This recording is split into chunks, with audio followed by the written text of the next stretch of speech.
falsas. Entrevistas.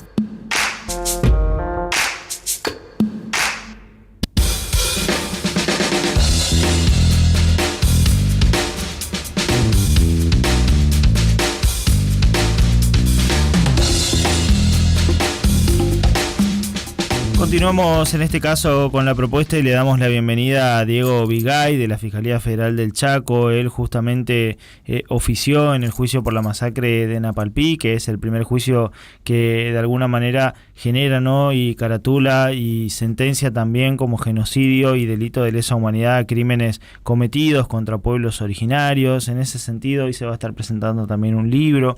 Pero más allá de eso, Diego, ¿qué tal? Buen día. Fabián y Mariana te saludan aquí desde Litoral Radio. Gracias por atendernos.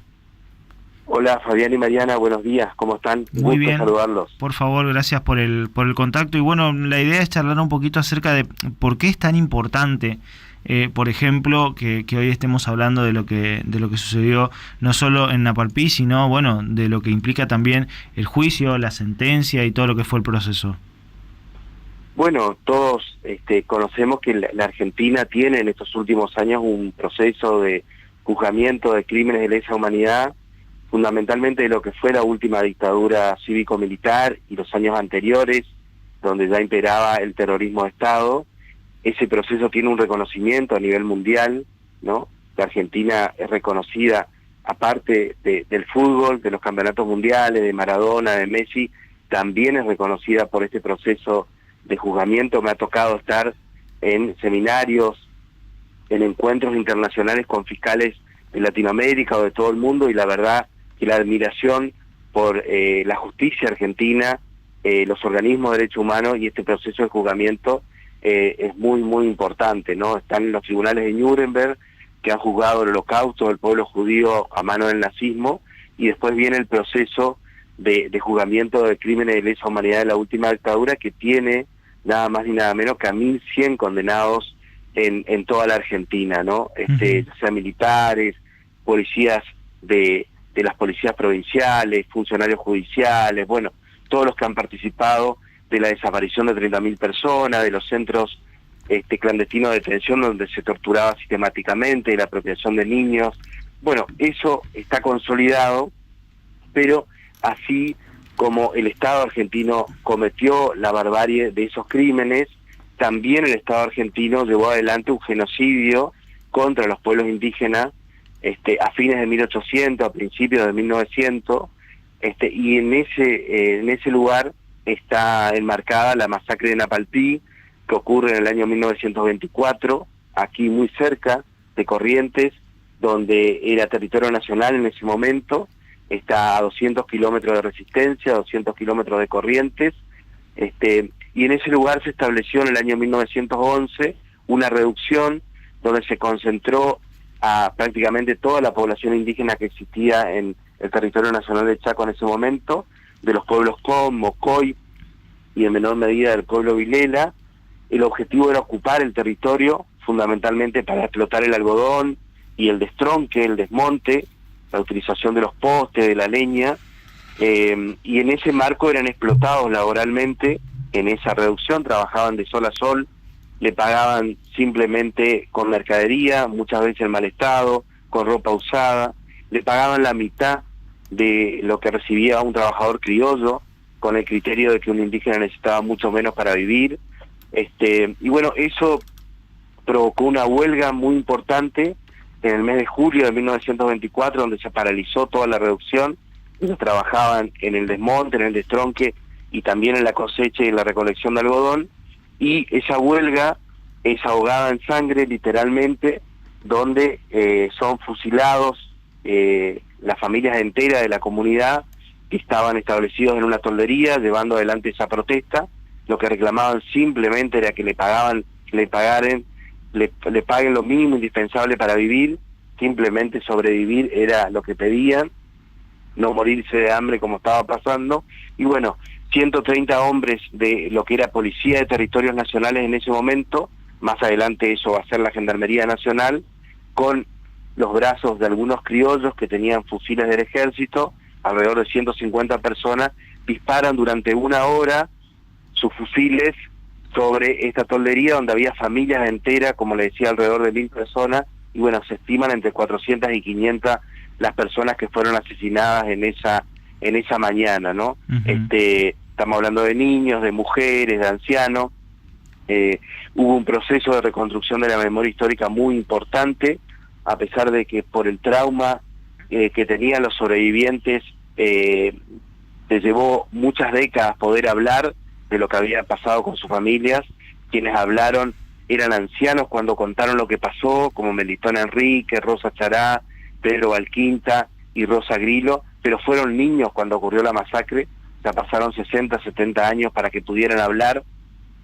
Y bueno, a partir de ellos toda la comunidad empezó a reconstruir lo que había pasado, a entender por qué habían perdido en buena parte de la comunidad su cultura, la lengua, por el miedo de abuelos y padres y madres de enseñar la lengua, de enseñar la cultura, de que les pase lo mismo. Y bueno, todo ese proceso de alguna manera empezó a pedir que se juzgue como crimen de lesa humanidad, así como se había juzgado la masacre de Margarita Belén, y fue lo que nos interpeló a nosotros a iniciar una causa judicial en el año 2014, porque el Estado argentino está obligado a juzgar estos crímenes, más allá de que hayan ocurrido en 1924, por lo que dice la Constitución de 1853, por los pactos internacionales que firmó la Argentina a fines de 1800, 1900, principios de 1900. Bueno, se estudió todo eso y está la obligación de la Argentina. Tuvimos que ver cómo podíamos llevar adelante ese juzgamiento, esa reconstrucción de la verdad, porque todos los responsables habían fallecido. Entonces encontramos la herramienta del juicio por la verdad, que ya era un precedente muy importante en la Argentina, porque cuando estaban vigentes las leyes de punto final y de obediencia debida en los años 90, se llevaron adelante juicios por la verdad de lo que fue el terrorismo de Estado de la última dictadura en muchos juzgados, en muchas cámaras federales de la Argentina, por ejemplo en Resistencia Chaco. Así que bueno, tomando ese precedente, en el año 2022 se llevó adelante este primer juicio penal por crímenes de lesa humanidad contra los pueblos indígenas por la masacre de Napalpí. Fue ante el Juzgado Federal de Resistencia, fue un juicio oral y público, tuvo 7 audiencias, declararon 60 personas, 30 de ellos indígenas y 30 de ellos investigadores. Estamos hablando de historiadores, sociólogos, antropólogos, periodistas, todos recibidos de la universidad pública, de la UNE, de la UBA, del CONICET. Y bueno, con todo ello se pudo reconstruir de manera oral, pública, de manera transparente, de manera muy minuciosa, a pesar de casi 100 años que habían transcurrido, cómo habían ocurrido todos los hechos y cuál fue la responsabilidad del Estado Nacional en esos 400 a 500 crímenes, homicidios calificados, es la estimación que se tiene, y también fue condenado el Estado argentino por reducción a la servidumbre de quienes trabajaban en la reducción, ¿no? Diego, pienso, ¿no?, un poquito en todo esto que estás comentando, que bien fuiste detallando. Hay una cuestión también que pasa con el idioma, con el aspecto cultural. ¿Qué tan difícil fue, bueno, considerando todo eso, ¿no?, poder no solo reconstruir los hechos, sino también convencer, y entre comillas, a estas personas que eran niñas en ese momento, niños, y que para que puedan dar su testimonio, justamente de alguna manera también revivir un poco todo lo que fue ese día? Digo, ¿qué tan difícil fue todo ese proceso desde la barrera del idioma hasta poder dar con los testimonios? Bueno, nosotros nos apoyamos en un primer momento en la comunidad, fundamentalmente en la Fundación Napalpí, que era una organización que ya venía trabajando hacía 2 décadas en todo el proceso de reconstrucción de la memoria, fundamentalmente en un historiador, con Juan Chico, que lamentablemente ha fallecido, siendo muy joven. La verdad que era un intelectual muy destacado, y bueno, él nos permitió, junto a la fundación, junto a todo un grupo de docentes bilingües muy jóvenes, tanto Con como Mocoy, llegar a la comunidad. Aprendimos muchísimo en ese proceso. Yo tuve la oportunidad de hacer una diplomatura en interculturalidad y pueblos indígenas en la Facultad de Humanidades de la UNE, que también me abrió toda una perspectiva. Tuve esa oportunidad que me dio la universidad pública. Y bueno, todas esas herramientas de alguna manera nos facilitaron un montón de cuestiones que teníamos que resolver en la toma de testimonios, muchas veces con traductores, que eran personas de confianza de quienes iban a testimoniar, como forma de que se sienta cómoda la persona también y en confianza. En la mayoría de los testimonios fuimos a tomarle con la investigación previa al juicio a sus casas, para que ellos estén con sus cosas, para que no tengan que moverse, para que sea un ambiente amigable. Fuimos sin saco y corbata, se tomó registro en todos los casos a partir de la Dirección de Cine del Chaco, pero bueno, buscamos toda la alternativa y fuimos aprendiendo en el camino cómo de alguna manera tomar esas entrevistas y los diálogos previos también, cuando hablábamos de cuestiones que no tenían que ver con la temática, 20, 30, una hora antes de ir a la cuestión para entrar en confianza. Bueno, todas cuestiones que son prácticas para facilitar el acceso al derecho en este caso de las comunidades indígenas. Y después, previo al juicio, hubo un trabajo enorme del equipo de psicólogas y psicólogos de la Secretaría de Derechos Humanos del Chaco, que se instalaron en el territorio.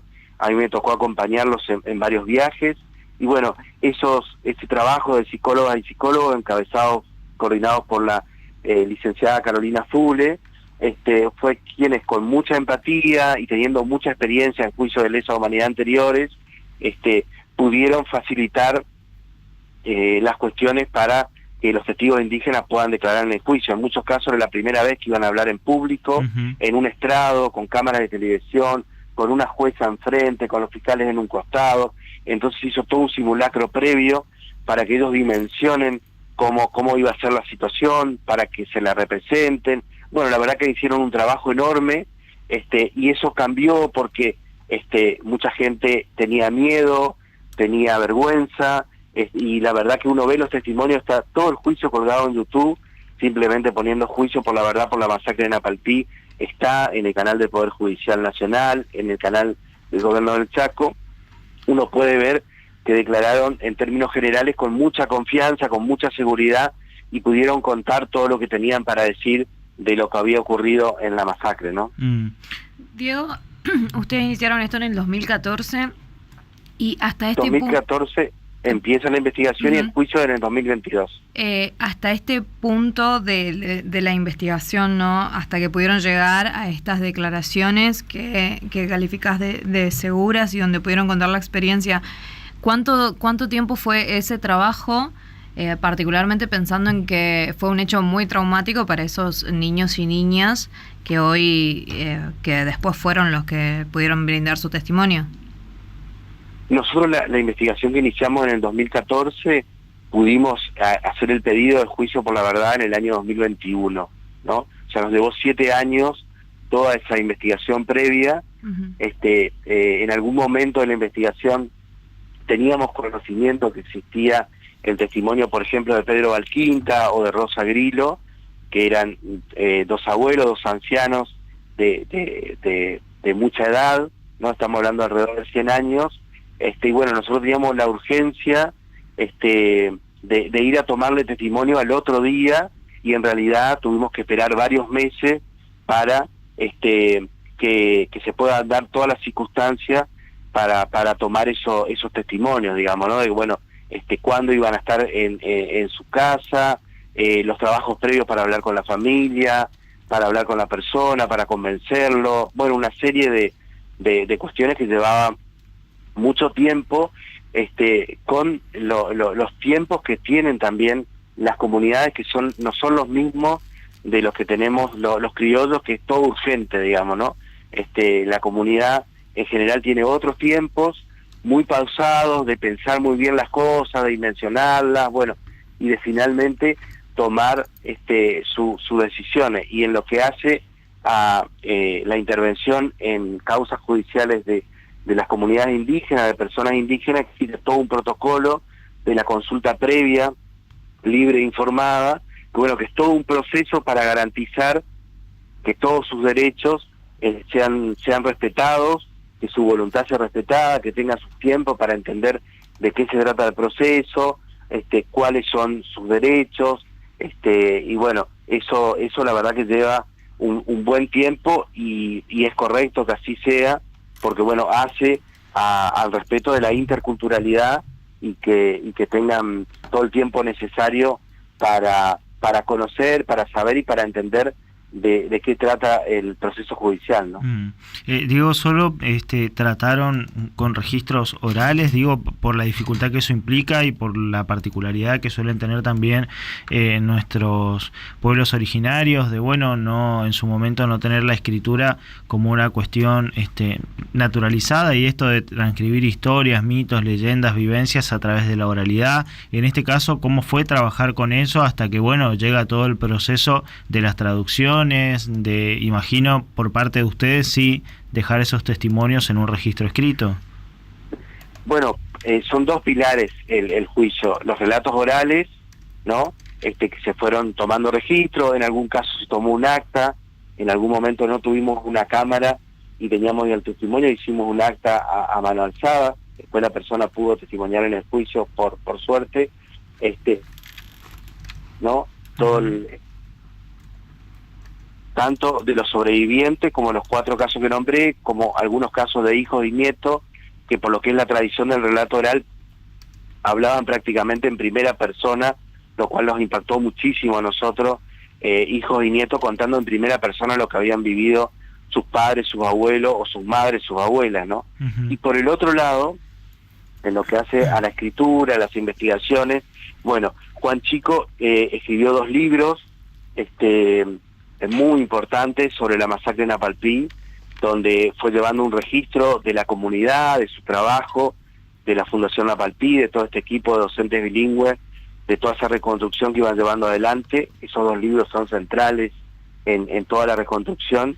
Y después, como le contaba, hubo 30 investigadores científicos de las universidades públicas que de la década del 70, 80 hasta la actualidad fueron escribiendo distintos trabajos científicos de investigación que tenían que ver, por ejemplo, con la explotación indígena en la reducción Napalpí, con el funcionamiento de las reducciones, con lo que fue el genocidio indígena como contexto, con lo que era la organización de los territorios nacionales y las fuerzas de seguridad de esos territorios.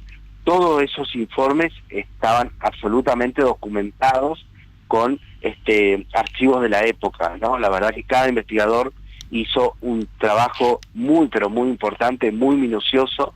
La mayoría de ellos declararon en el juicio, son tesis doctorales las que han aportado, o libros de investigación, o capítulos de libros, pero investigaciones muy, muy profundas, muy importantes. Y por el otro lado tuvimos un aporte central, estratégico, de archivistas, tanto del Archivo General de la Nación como del Archivo Provincial del Chaco, Monseñor Alumini. En ambos casos, cuando en el 2014 pedimos qué tipo de documentación podía existir, era un trabajo enorme que tenían que realizar, porque era hurgar en los pliegues más increíbles de la burocracia del Estado de esa época, y la verdad que lo hicieron armando equipos de trabajo, buscando durante meses con mucha empatía, ante la posibilidad que teníamos, si bien lejana, pero una primera idea de juzgar como crimen de lesa humanidad una masacre indígena. Y es enorme la documentación que se encontró. Por ejemplo, simplemente para mencionar, parte del listado del traslado de la tropa, donde están los nombres de las personas que constituyeron esa fuerza policial, el fusil que llevaban, la cantidad de municiones, cómo fue alimentada esa tropa, el hecho del avión que fue utilizado para hacer inteligencia, que era el Aeroclub Chaco, fotografías de la época encontradas en el Museo de Berlín, porque un antropólogo alemán estuvo en ese momento, Lehmann Nietzsche, y se había llevado todo su archivo a Alemania. Están las fotos de ese avión, con el reverso que dice avión utilizado en la sublevación indígena en alemán. Bueno, la verdad que muchísima documentación de la época, cómo era la paga en la reducción, cómo eran las condiciones de vida, con informes de auditores que vinieron de Nación, del Ministerio del Interior, y relataban detalladamente las condiciones extremas de pobreza, de exclusión, de miseria, de hambre que se vivía en la reducción. Bueno, no quiero ser muy aburrido en la cantidad de detalles, está todo eso detallado en la sentencia, una sentencia que tiene alrededor de 300 páginas, es muy detallada, muy minuciosa, y bueno, con todo eso se pudo reconstruir un hecho que ocurrió hace 100 años, ¿no? Diego, en ese sentido, digo, hoy mencionaste el canal de YouTube, aquellas personas que por ahí, o mejor dicho, que los testimonios están en YouTube, aquellas personas que por ahí quieran interiorizarse un poquito más, que quieran conocer un poquito más, ¿dónde pueden encontrar información? Insisto, más allá también de lo que ustedes han trabajado y han replicado en YouTube, que me parece también igual de importante. Bueno, hay mucho material en internet, la verdad, simplemente con googlear se encuentra Masacre de Napalpí, Juicio por la Verdad. Hay muchos trabajos muy interesantes. La Universidad Nacional del Nordeste está estrenando en el día de hoy un documental que creo que es muy valioso, muy importante, un trabajo enorme de la Dirección de Medios de la UNE. Esto va a ser en el Guido Miranda, pero entiendo que se va a estrenar también en Corrientes y que va a estar habilitado ese documental. Uh-huh. Existen otros materiales documentales también que están en internet, los testimonios de los sobrevivientes están, y bueno, casualmente hoy también en el Espacio por la Memoria Regimiento 9, a las 19 horas se va a estar presentando un libro de el ex ministro de Educación del Chaco, Tete Romero, que fue testigo en el juicio, que ha escrito varias tesis de reconstrucción de la historia del Chaco. Uh-huh. Y en este caso escribió este año, al cumplirse 100 años de la masacre de Napalpí, un libro que reconstruye la historia social, política, económica del Chaco en estos 100 años, teniendo como enclave la masacre de Napalpí como parte de toda esa historia, pero haciendo un desarrollo de lo que ha sido el saqueo de la provincia del Chaco por grandes corporaciones económicas, por ciclos neoliberales, contra la gran masa de la población. La verdad que es un libro de reconstrucción histórica enorme, que si bien tiene que ver con el Chaco, tiene muchas similitudes con la historia de cualquier provincia del Nordeste, así que bueno, la invitación a todos los que quieran acompañar hoy a las 19 horas en el Espacio de la Memoria de Rey 9, creo que es una obra muy, pero muy valiosa para la historia regional y que viene a acompañar el trabajo de muchos historiadores correntinos, chaqueños, formoseños, misioneros, que vienen trabajando de manera muy importante en estas últimas décadas en lo que hace a historia regional, a historia local, y que ha hecho aportes muy importantes para entender lo que es nuestra realidad, lo que es nuestro pasado, lo que es nuestro presente, que son trabajos muy valiosos también, ¿no? Sobre todo en la universidad pública. Claro. Bueno, Diego, te agradecemos el tiempo, siempre es un placer poder charlar con vos, te mandamos un abrazo grande, muy amable como siempre. No, muchísimas gracias a ustedes, un gusto, hasta luego. Hasta luego. En este caso ahí charlábamos con Diego Vigay, ¿no? Fiscal federal del Chaco y que bueno, ofició justamente en el juicio por la masacre de Napalpí. A propósito de lo que mencionaba Diego también, bueno, hoy se va a estar presentando y lo reiteramos a las 7 de la tarde en el Espacio en Memoria de Rey 9 será la presentación del libro Napalpí.